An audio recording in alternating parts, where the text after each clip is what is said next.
Hi అండి, welcome to cook to easy. ఈరోజు మనం చూడబోతున్న రెసిపీ బ్లాక్ రైస్తో ఒక దోశ రెసిపీ అండి. చాలా ఈజీగా చేయొచ్చు. రండి ప్రాసెస్ ఏంటి అన్నది చూసేస్తాం. మీరు చూస్తున్నారు కదండి, ఇదే బ్లాక్ రైస్ అండి. దీన్ని కరుపు కౌని అని చెప్తామండి. మనకు అన్ని సూపర్ మార్కెట్స్లో అవైలబుల్ ఉంటుంది, అలానే ఆన్లైన్లో కూడా మనం బుక్ చేసుకోవచ్చు.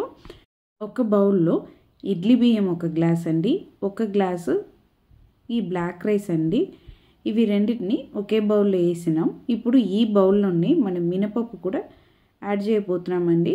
నేను ఇక్కడ పొట్టుతో ఉన్న మినపప్పు 1/2 కప్పు తీసుకుంటున్నానండి. మనం చేస్తున్న ఈ బ్లాక్ రైస్ దోశ అన్నది చాలా చాలా హెల్తీగా ఉండాలని నేను ఇక్కడ పొట్టుతో ఉన్న మినపప్పు వాడుతున్నానండి. దీంతోపాటు మనం మెంతులు కూడా 1 టీ స్పూన్ యాడ్ చేస్తున్నాము.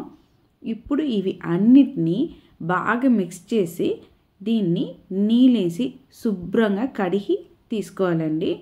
ఒక 2 to 3 టైమ్స్ మనం కడిగి తీసుకోవాలి. ఒకసారి కడిగిన తర్వాత అండి నీళ్ళేసి ఇప్పుడు ఈ బియ్యము పప్పులు అన్నీ నానాలండి. దాదాపు మనం ఒక 5 గంటలు నానబెట్టాలి. 5 గంటల తర్వాత మనం దీన్ని పిండిగా రుబ్బి తీసుకుంటున్నాం. చూడండి, 5 గంటల తర్వాత చూసామంటే మనకు పప్పు బియ్యం అన్ని బాగా నాని వచ్చింది. దీన్ని నేను ఇక్కడ గ్రైండర్లో వేసి మెత్తగా రుబ్బుకుంటున్నానండి. పిండి అనేది ఎలా ఉండాలంటే ఈ విధంగా మనకు బటర్ లాగా ఉండాలండి. ఇప్పుడు ఈ పిండిని మనం ఒక బౌలుకు మార్చి తీసుకుంటామండి. ఈ విధంగా మార్చుకున్న ఈ పిండిని నేను 2 పార్ట్గా సెపరేట్ చేసానండి. మనం తీసుకున్న ఒక పార్ట్ని ఫ్రిడ్జ్లో పెట్టుకోవచ్చు, ఇంకొక పార్ట్ని బయట ఒక 8 అవర్స్ వదులుతున్నామండి. 8 అవర్స్ తర్వాత చూసామంటే మనకి పిండి పుల్లగా ఈ విధంగా రెడీ అయి దొరుకుతుంది. ఇప్పుడు ఈ స్టేజ్లో మనం ఈ పిండికి సరిపడా ఉప్పు అనేది వేయబోతున్నామండి. ఎప్పుడైనా సరే మిల్లెట్స్ లేదా ట్రెడిషనల్ రైస్ని పెట్టి పిండి అనేది చేస్తున్నప్పుడు బాగా ఫర్మెంట్ అయిన తర్వాతనే మనం ఉప్పు అనేది యాడ్ చేసుకోవాలి.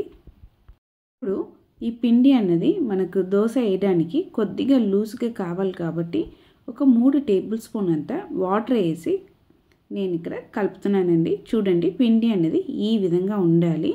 ఇప్పుడు పొయ్యి మీద ఒక దోశ ప్యాన్ పెట్టేసి ప్యాన్ అనేది బాగా వేడి అయిన తర్వాత కొద్దిగా నీళ్ళు జల్లండి. నీళ్ళు జల్లిన తర్వాత మనం రెడీ చేసి పెట్టుకున్న ఈ దోశ బ్యాటర్ని దోశలాగా చుట్టేసి 2 వైపు మీరు కొద్దిగా ఆయిల్ వేసి మనం బాగా కుక్ చేసి తీసుకోవాలండి.